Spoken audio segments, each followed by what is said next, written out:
ठगी का सिलसिला थमने का नाम ही नहीं ले रहा है।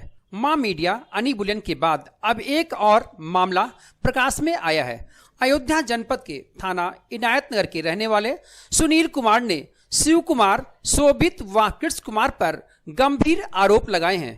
उन्होंने कहा डंपर के नाम पर उनसे 7.5 लाख रुपए की ठगी की गई है, जिसकी एफआईआर 14 अप्रैल 2022 को इनायत नगर थाने में दर्ज करा दी गई। 6 दिन बीत जाने के बाद भी आरोपियों पर अभी तक पुलिस द्वारा किसी भी प्रकार की कार्रवाई नहीं हो पाई है। तो उसी शिव कुमार के ऊपर ब्रजेश कुमार चौरसिया ने भी ठगी का आरोप लगाया है। ब्रजेश कुमार चौरसिया ने बताया कि हमसे जमीन के नाम पर 3 लाख रुपए लिए गए थे, लेकिन अब शिव कुमार चौरसिया न जमीन दे रहा है, न ही पैसा वापस कर रहा है और उल्टे जान से मारने की धमकी भी दे रहा है। ब्रजेश कुमार चौरसिया ने आरोप लगाते हुए कहा कि हमने इसकी लिखित शिकायत कई बार की और हमको डर है कि अगर हम उस पर पैसे वापसी के लिए दबाव डालेंगे तो वह हमारी जान भी ले सकता है। यह दोनों पीड़ित आज वरिष्ठ पुलिस अधीक्षक कार्यालय पुलिस लाइन प्रार्थना पत्र देने पहुंचे, पर किसी कारणवश वरिष्ठ अधीक्षक से मुलाकात नहीं हो पाई। अब इन दोनों पीड़ितों का कहना है कि शिव कुमार और उनके आरोपी साथियों पर पुलिस कार्रवाई कर हमको न्याय दिलाने का कार्य करे। सर, ये हमारे साथ शिव कुमार चौरसिया ग्राम भारतहाजपुर के, ये हमारे साथ ठगी, छल कपट ऐसे करके हमसे 7.5 लाख रुपए, 7,59,000 रुपये हमसे ठग गए हैं सर। ये हमें डंपर दिलाने के नाम से हमसे दिसंबर में 7,59,000 रुपये ले चुके हैं सर। अब इनसे जाते हैं मांगने, ना तो हमें डंपर दिए, ना तो हमें पैसे दे रहे हैं और जान से मारने की हमें धमकी। हमारे घर पर उल्टा सीधा आदमी 2-4-6 जने को अपने जो गैंगस्टर एक्ट इनके ऊपर लग चुका है सर, उनको 2-4 इनके दोस्त हैं, उनको बेचते हैं हमारे यहाँ। किस लिए पैसा दिया था? हमने इनको सर हमारे साथ ये धोखाधड़ी करके ये डंपर दिलाने के लिए हमें कि आपने बोला कि हमारे साथ शामिल हो जाओ, हम आपको एक गाड़ी दिलाते हैं। गाड़ी में हमसे इन्होंने 7.5 लाख रुपए मांगा था, मैंने इनको 7 लाख लगभग 59,000 रुपये दे चुके हैं सर। और ये हमें अच्छा, जिससे इतनी धोखाधड़ी हुई है जी सर, तो क्या इसकी शिकायत आपने पुलिस से किया? सर मैंने कप्तान के यहाँ गया, कप्तान जी के यहाँ गया और वहाँ एसओ के यहाँ गया, थाने पर गया और अपने हरनटीन ब्लॉक में गया। हमारी सुनवाई कहीं नहीं हुई सर। आज आप पुलिस कप्तान के यहाँ आए, मुलाकात नहीं हो पाई? सर नहीं हो पाई, आज मुलाकात नहीं हो पाई है। इससे पहले हम कप्तान सर से मिल चुके हैं सर। अच्छा, इससे हम वहाँ की बात करेंगे तो पुलिस ने क्या सहयोग किया आपकी? सर जैसे हमारा एफआईआर हुआ सर, एफआईआर हो चुका है और सर ने बोला है कि इसकी जांच करके हम कार्रवाई करेंगे। कितने दिन हो गया ये पैसा दिया आपने? सर हमें 6 महीने हो गया लगभग, दिसंबर में मैंने दिया था, 5 या 6 महीने हो गया लगभग। सर हम ये चाहते हैं कि हमारे साथ जो फ्रॉड किया गया है सर, उसकी उचित कार्रवाई की जाए और हमें शिव कुमार चौरसिया से पैसे दिलाए जाए, हमारे पूरे पैसे। ये मामला किस ग्राम का है, किस थाने का है? ये मामला सर हमारा घर जेठू बुजुर्ग है और शिव कुमार चौरसिया जो पूर्व ग्राम प्रधान रह चुके हैं, उनका घर है भारतहाजपुर। एक चीज बताइए, पैसा आप कैसे दिए? कैश दिए, चेक से दिए, कैसे दिए? सर हम 2,59,000 रुपये चेक से दिए हैं सर और 5 लाख रुपए चेक से दिए हैं सर। चेक से? गूगल पे? हाँ चेक से दिए हैं। नहीं, 5 लाख रुपए चेक से दिए हैं, 2,59,000 रुपये गूगल पे से दिए हैं सर। हमारे पास सुनील कुमार। क्या मामला है पूरा? जी, शिव कुमार चौरसिया और सूरज यादव 2 लोग ये हमारे हाथ ज़मीन बेचना चाह रहे थे, जिसमें शिव कुमार और सूरज यादव ने मतलब 3 लाख रुपए लिया है हमसे। और अब ज़मीन मतलब जब मांगते हैं हम उनसे बैनामा के लिए करवाने के लिए कहते हैं, तो वो कहते हैं कि मतलब हम तुम्हें जान से मार देंगे पैसा मतलब मांगने पे। जमीन कहाँ पे है? ज़मीन हरनटीनगंज ईदगाह के सामने, छेदी कबाड़ी के सामने है। अच्छा, कितने दिन हुआ पैसा लिए? जी, हम उनको पैसा दिए थे 20 जनवरी को। तो अब आप जमीन नहीं लेंगे? जी, वो हमको चाहे ज़मीन दे चाहे पैसा दे। अच्छा, क्या कहते हैं जब आप मांगते हैं? जी, कहते हैं कि तुमने हमको पैसा नहीं दिया है। तो पैसा कैसे दिया? चेक से दिया, कैसे? जी, पैसा कैश दिया। कैश दिया जी। तो अच्छा, proof होगा आपके जैसे ये आपने जो पैसे दिए हैं, इसका प्रूफ क्या है कुछ आपके पास? जी, हमारे पास रिकॉर्डिंग है और हमारे मतलब 2 गवाह हैं। अच्छा, पुलिस के यहाँ आप आए हो और क्या कार्रवाई हुई अभी तक? जी, हम थाने पे गए, हमारी कोई सुनवाई नहीं हुई। चौकी पे जाते हैं, झूठा आश्वासन मिलता है कि उसके साथ मतलब कार्रवाई कर रहे हैं और मतलब विवेचना में लगे हुए तो हैं। आप चाहते क्या है आप? जी, हम यही चाहते हैं कि उचित से उचित उसके साथ कार्रवाई की जाए। हम लोगों का अच्छा, पैसा। ऐसे कितने लोगों के साथ ठगी की गई होगी? जी ऐसे बहुत सारे लोग हैं। ऐसे कम से कम 200 लोग प्रताड़ित हैं सर, जो कि इनके सामने आने नहीं चाहते सर। और हम 2 जने हैं, सिर्फ अभी सामने आए हैं। कम से कम पारा ताजपुर में 200 आदमी के साथ धोखाधड़ी का आरोप है सर। आप चाहते क्या हैं? जी हमको हमारा पैसा दिलाया जाए और उनके साथ उचित से उचित कार्रवाई की जाए। कितने दिन को पैसा दिए हुए आपको? जी 20 जनवरी को दिए थे पैसा। बुलाए थे। कितने लोग शामिल है इस मामले में? जी अभी तो हम 2 लोग हैं, बाकी नहीं, बहुत पैसा सारे जो लोग दिए हैं अभी। कितने लोग हैं? पैसे जो लिए हैं सर 4 जने 4 शामिल लोग हैं इसमें। जी। 4 लोग डीलर शामिल हैं? जी वो डीलर लोग हैं? जी नहीं डीलर नहीं है, लेकिन मतलब जैसे उनके पास ज़मीन थी, हमको पता था। अच्छा। वो अभी जल्दी में वो ज़मीन बैनामा लिया है उन्होंने। अच्छा। जी। रहने वाले कहाँ के हैं? जी शिव कुमार चौरसिया, पारा ताजपुर, कृष्ण कुमार चौरसिया उनके भाई हैं, सगे बड़े भाई हैं।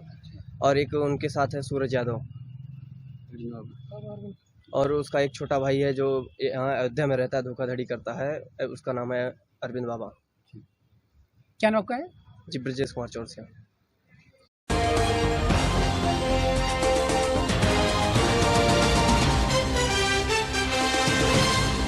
मोबाइल चोरी की घटना को लेकर हुई थी वारदात। मृतक रवि का मोबाइल गायब होने के बाद मृतक ने हत्या आरोपी असलेंद्र सिंह उर्फ डब्बू पर लगाया था चोरी का आरोप। दोनों के परिवार के बीच में हुआ था विवाद। हत्या के आरोप में हत्या आरोपी असलेंद्र सिंह के 75 वर्षीय बाबा अनंत सिंह को हत्या के लिए उकसाने के आरोप में पुलिस ने गिरफ्तार कर लिया। मामला अयोध्या कोतवाली के कुशमाहा गांव का है। पुलिस ने घटना का खुलासा करते हुए बताया, घटना के दिन गांव के ही 3 अन्य युवकों के साथ रवि पांडे गांव में बैठकर कुछ खा पी रहे थे, जिसमें मौका पाकर आरोपी डब्बू सिंह ने मृतक का मोबाइल चोरी कर लिया था, जिसके बाद दोनों के बीच विवाद हुआ। विवाद के बाद असलेंद्र सिंह उर्फ डब्बू के परिवार के अनंत सिंह और उज्जवल सिंह ने रवि को जान से मारने की धमकी दी। एसपी सिटी विजयपाल सिंह ने कहा कि 17 अप्रैल की रात कोतवाली अयोध्या के कुशमाहा गांव में एक 23 वर्षीय युवक रवि पांडे की हत्या कर दी गई थी। 3 लोगों को मृतक के परिजनों के द्वारा नामजद किया गया था। घटना के एक दिन के अंदर ही पुलिस ने असलेंद्र सिंह उर्फ डब्बू सिंह को गिरफ्तार किया था। असलेंद्र सिंह के साथ उनके दादा 75 वर्षीय अनंत सिंह को भी गिरफ्तार किया गया है। पुलिस एक अन्य अभियुक्त को तलाश जारी है। 17 अप्रैल को अयोध्या कोतवाली के अंतर्गत ग्राम कुशमाहा में सायंकाल रवि पांडे उपेंद्र पांडे की हत्या की घटना हुई, जिसमें कोतवाली अयोध्या में अभियोग पंजीकृत हुआ था। और घटना का क्रम ये है कि रवि पांडे और असलेंद्र डब्बू और एक और तीनों लोग पास में इनका घर है और एक कमरे में बैठ करके खा पी रहे थे। उसी समय इसके बाद इनमें जो है रवि पांडे का मोबाइल गुम हो गया। उनका आरोप था कि असलेंद्र डब्बू सिंह ने इसको जो है चुरा लिया है, ले लिया है। और इसी आरोपों के संबंध में इनमें आपस में झगड़ा हुआ, विवाद हुआ और इसमें ये अनंत सिंह और उज्जवल सिंह भी वहाँ पर आए। और इसी घटनाक्रम और विवाद की बात में जब रवि पांडे की जो है एक मोटे जो है ब्लड ऑब्जेक्ट्स के द्वारा डंडे के द्वारा पीट करके हत्या कर दी गई। और इसके बाद घटना पर अधिकारीगण पहुँचे और आरोपियों की तलाश हुई, तो पुलिस टीम की सफलता से 2 इसमें नामजद अभियुक्त गिरफ्तार हुए, असलेंद्र डब्बू और अनंत सिंह। और इनका जो है चालान किया जा रहा, अभियोग में साक्ष्य संकलित करके गहनता से इसकी विवेचना करके आवश्यक कार्रवाई की जाए।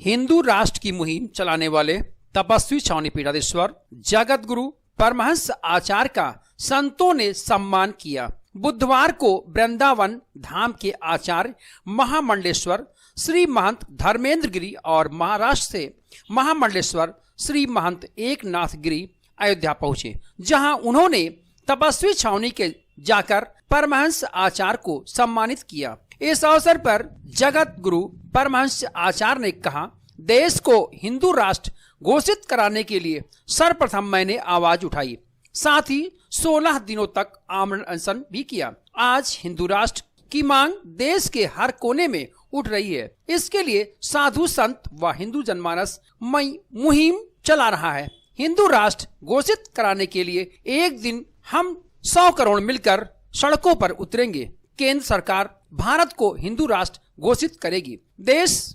2024 तक हिंदू राष्ट्र घोषित हो, इसके लिए 29 प्रदेशों में हम लोग अभियान चला रहे हैं। उन्होंने यह भी कहा, जिस दिन भारत हिंदू राष्ट्र घोषित हो जाएगा उस दिन देश विरोधी ताकतों अपने आप छट जाएगी। इसके बाद रामराज का अबुद्ध हो जाएगा। वहीं श्री मठ महेश्वर धाम वृंदावन के आचार्य महामंडलेश्वर श्री महंत धर्मेंद्र गिरी ने कहा, हिंदू राष्ट्र के समर्थन में हम लोग महाराज श्री के साथ जुड़े हुए हैं। उनकी प्रेरणा से महेश्वर धाम वृंदावन में अखंड धुनी के सामने 11 मार्च 2022 से श्री राम महायज्ञ शुरू हुआ है, जिसका शुभारंभ स्वयं जगत गुरु परमहंस आचार्य ने किया। श्री राम महायज्ञ में 1008 ब्राह्मण प्रतिदिन नियमित आहुति डाल रहे हैं। यह महायज्ञ भारत के हिंदू राष्ट्र घोषित होने तक जारी रहेगा।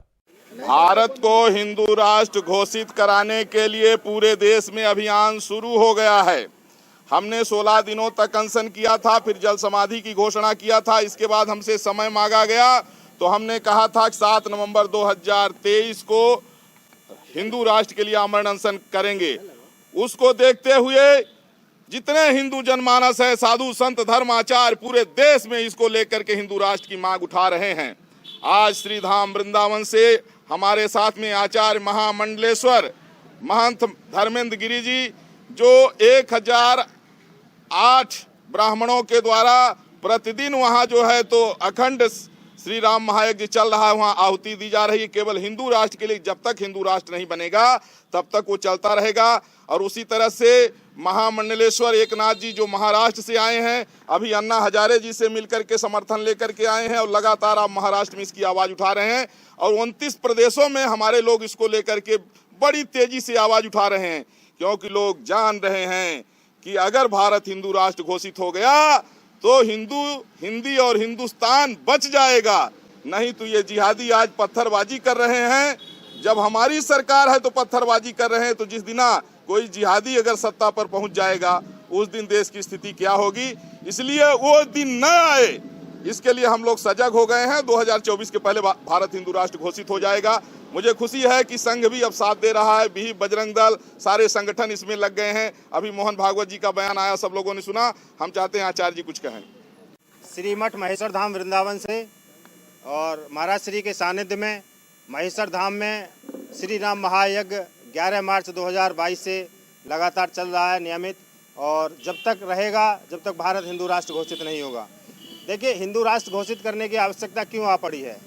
क्योंकि भारत सरकार कोई भी कार्य करती है, कोई भी कानून लेके आती है तो जिहादी ताकतें उसका विरोध करने लग जाती हैं। इस तरीके से न सरकार चलेगी न देश चलेगा। उसके लिए भारत को हिंदू राष्ट्र घोषित होना आवश्यक है।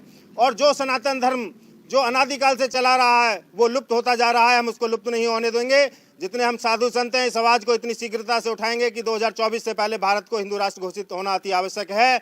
इसी विषय में हम कहना चाहते हैं, ना डरे हैं ना डरेंगे, ना डरे हैं ना डरेंगे, सनातन धर्म का प्रचार पूरे विश्व में करेंगे।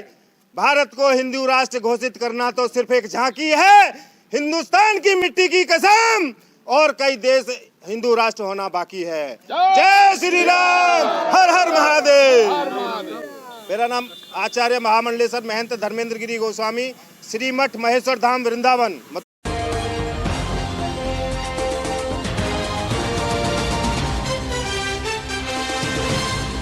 प्राचीन काल से जमथरा पर स्थित श्री राम जानकी मंदिर में प्रत्येक वर्ष की भांति इस वर्ष भी समाज सेवी व वरिष्ठ भाजपा नेता वैश्य विनोद जायसवाल द्वारा अपने पूरे परिवार के साथ दूर दराज से आए साधु संतों को विशाल भंडारे का आयोजन कराते हुए विदाई दी गई।